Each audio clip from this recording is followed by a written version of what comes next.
គ្នាឲ្យបានដឹងផឹកមួយថ្ងៃមួយស្លាប់ព្រាបាយការពីការដាច់សរសៃឈាមខួរក្បាលនិងរោគកាំបេះដូងឱសថធម្មជាតិផ្កាល្ហុងត្រាំទឹកឃ្មុំរបៀបប្រើយកផ្កាល្ហុង1ខាំដាក់ត្រាំទឹកឃ្មុំ4ខាំហើយត្រាំទុករយៈពេល1អាទិត្យចាំយកមកពិសាគូពិសាមួយស្លាប់ព្រាបាយនៅពេលព្រឹកស្រង់យកទឹកវីពិសាតែសម្រាប់អ្នកមានជំងឺទឹកនោមផ្អែមគួរដួស1ស្លាបព្រាដាក់ជាមួយទឹកក្តៅអ៊ុនៗ1កែវហើយចាំពិសាប្រភពបរទេសជំរាបសួរពុកម៉ែបងប្អូនទាំងអស់គ្នាថ្ងៃនេះនាងខ្ញុំមកចែករំលែកថាមកទៀតហើយសម្រាប់បងប្អូនណាដែលមានជំងឺក្រពះក្រហកក្រហាយដើមទ្រូងឬក៏ច្រើនជាតិអាស៊ីតអីបងប្អូននេះគឺថាចេកណាំវ៉ាខ្ចីនិងជាមួយនឹងទឹកឃ្មុំបងប្អូនគ្រាន់តែយកចេកណាំវ៉ានេះចំនួន2ផ្លែរួចហើយទៅចិត្តចំណិតរួចហើយបងប្អូនដាក់ក្នុងកែវក៏បានដាក់ក្នុងចានក៏បានរួចហើយបងប្អូនដាក់ទឹកឃ្មុំចាក់ឲ្យពេញចាក់ឲ្យលិចចេកហ្នឹងបងប្អូនរួចហើយបងប្អូនទុកចោលរយៈពេល2កន្លះម៉ោងទៅ1ម៉ោងទៅបងប្អូនយកមកហូបការហូបមួយថ្ងៃ3ដងហើយហូបម្ដងពី5ទៅ8ចំណិតរៀងរាល់ការហូបបងប្អូនហើយយើងធ្វើបែបនេះជារៀងរាល់ថ្ងៃពី2ទៅ3ថ្ងៃបងប្អូននឹងបានធូរស្បើយម្ដងបន្តិចហើយ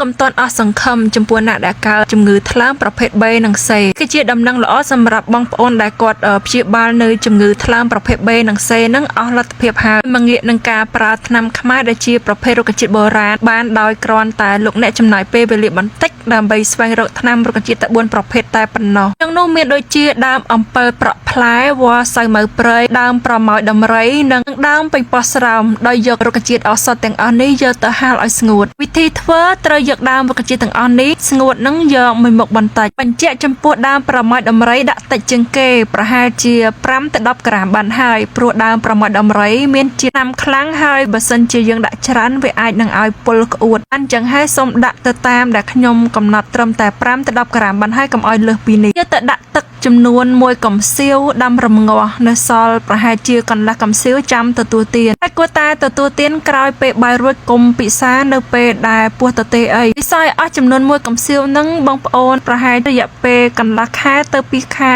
ទៅតាមអាការៈជំងឺធ្ងន់ឬស្រាលមានបងប្អូនយើងខ្លះពិសាត្រូវត្រឹមតែ1ខែអីក៏ដឹងផលហើយមានការធូរស្រាលជាខ្លាំងមិនទាន់ជាដាច់នៅឡើយទេបងប្អូនដោយសារតែជំងឺនេះរៀងធ្ងន់ដែរអញ្ចឹងអ្នកខ្លះចំណាយដល់3-4ខែអីបានជាបើចង់ដឹងច្បាស់នៃអាការៈរោគមែនតែម្ដងពុកម៉ែបងប្អូនគួរតែទៅពិនិត្យជំងឺថ្លើមនឹងតើថាជំងឺនេះវាវិវត្តទៅដល់ណាហើយគណៈពេលព្យាបាលនឹងគួរតែព្យាយាមតមជាមួយនឹងស្រាបារីដាច់ខាតតែម្ដងចឹងហើយសង្ឃឹមថានេះគឺជាការចែករំលែកដ៏ល្អសម្រាប់ពុកម៉ែកំពុងតែត្រូវការការព្យាបាលជំងឺថ្លើមប្រភេទ B និង C សិនជាព្យាបាលអត់លទ្ធភាពហើយមកសាកល្បងតាមវិធីនេះបានរំលែកប្រាប់តគ្នាផង Follow page សម្រាប់វីដេអូថ្មីអរគុណ